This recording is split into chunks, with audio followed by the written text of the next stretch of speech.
Personnellement, je considère que mon vrai métier, c'est la poésie. C'est personnellement ce que je considère. Ma conviction intime. Mais ça consiste en quoi exactement? Quoi ça consiste? Oui. Ce que tu dis, la poésie, c'est quel genre de job? Tu te lèves le matin, tu fais quoi? D'abord, je me lève pas le matin. Le matin, je dors. Parce que j'écris la nuit, figure-toi. Donc le matin, je dors. D'accord, mais quand tu te lèves, tu fais quoi? Tu vas pisser un coup, tu bois ton café, et après? Je me recouche. Et là, je pense. Je réfléchis. Je médite. Si t'aimes mieux. Jusque-là, c'est pas trop fatigant. Vers les 5-6 heures, je me lève. Je sors dans les rues. La foule m'emporte. Je marche jusqu'au port. Les sons, les images, les odeurs m'arrivent en plein dans la gueule. Tchac, tchac, tchac. Ah, j'avale. Je broie. Je malaxe. Ah, ah, ah, ah. Tout ça fait une sorte de bouillie.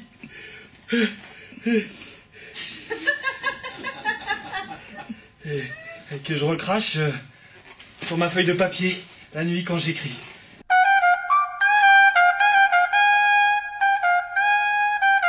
Qu'est-ce qui me prend? Qu'est-ce qui me prend? Je soigne cette femme. Elle sort de mon cabinet, tu la vois, et tu baises avec elle. Supposons que je te dise que baiser avec Amy Pollack est un appel déguisé à plus d'intimité avec toi. Voilà. Alors supposons que j'imagine que t'as un grain dans ta tête. Mais c'était la même chose avec ta femme. Tu disais que tu l'aimais, et après tu l'as trompée avec une fille, avec une autre fille, après avec une autre fille. Écoute, je t'ai déjà dit que ma première femme, une nuit on était au lit tous les deux, et soudain, à la lueur de la lumière, j'ai plus envie d'elle parce qu'elle ressemblait au boxeur Max Schmeling. Oh, mais qu'est-ce que tu veux que je te dise? C'est pas qu'elle était pas belle, mais elle ressemblait à Max Schmeling. À partir de ce moment-là, j'ai plus une érection, c'est tout. Mais arrête tes conneries là. Arrête de dire des conneries. C'est pas des conneries, avec toi c'est pas du tout pareil, c'est toi qui avais plus envie de moi. Pardon? C'est comme ça. C'est comme ça que ça s'est passé depuis la naissance d'Illy. On s'est mis à vivre comme des frères et sœurs, c'est devenu platonique. Bien sûr. Mais joue la victime, t'as raison, vas-y. Mais qu'est-ce que tu racontes? Je suis victime autant que toi. Non, tu crois que se faire tailler une pipe par une gamine de 20 ans avec des gros seins, tu crois que ça me fait plaisir? Oh, tu me dégoûtes. Tu me dégoûtes, j'arrive pas à croire ce qui m'arrive. Tu dramatises. Non, je dramatise pas, c'est tout. T'es en train de me dire qu'une fois par semaine, depuis 4 semaines, tu te tapes cette fille dans un hôtel, c'est ça? Mais c'est dingue, mais bien sûr que non, j'ai loué un appart. Je vais te tuer. Je te jure, je vais te tuer. Arrête de me tuer.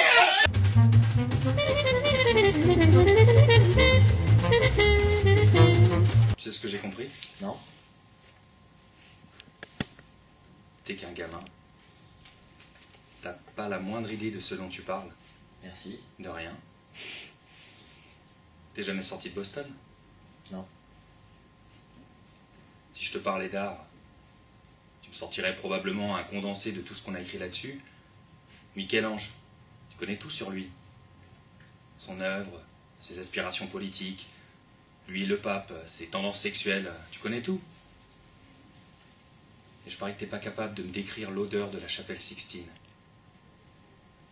Tu sais pas ce que c'est que d'y être, de lever les yeux vers ce plafond magnifique. Si je te parlais des femmes, tu me dresserais une liste de tes préférées, peut-être même que t'as couché quelquefois. Et tu sais pas ce que c'est que de se lever, de se réveiller à côté d'une femme et de se sentir vraiment heureux. T'es un dur. Si je te parlais de guerre, tu me citerais Shakespeare. Encore une fois, sur la brèche, mes chers amis. Mais tu n'as pas vécu la guerre. Tu n'as pas tenu ton meilleur ami contre toi. Tu n'as pas vu halter jusqu'au dernier souffle. Avec un regard qui t'implore. Si je te parlais d'amour, tu me réciterais un sonnet. Mais tu n'as pas connu une femme devant qui tu t'es senti complètement vulnérable. Quelqu'un qui t'apporte la paix d'un simple regard. Comme si Dieu avait envoyé un ange sur la terre rien que pour toi, pour te sauver des affres de l'enfer. Et tu ne sais pas ce que c'est que d'être son ange à elle. Savoir que ton amour pour elle durera toujours et survivra à tout, même au cancer. Et aux nuits passées assis dans une chambre d'hôpital en lui tenant la main pendant des mois, parce que les médecins ont compris dans ton regard que les heures de visite, ça ne s'appliquera pas à toi.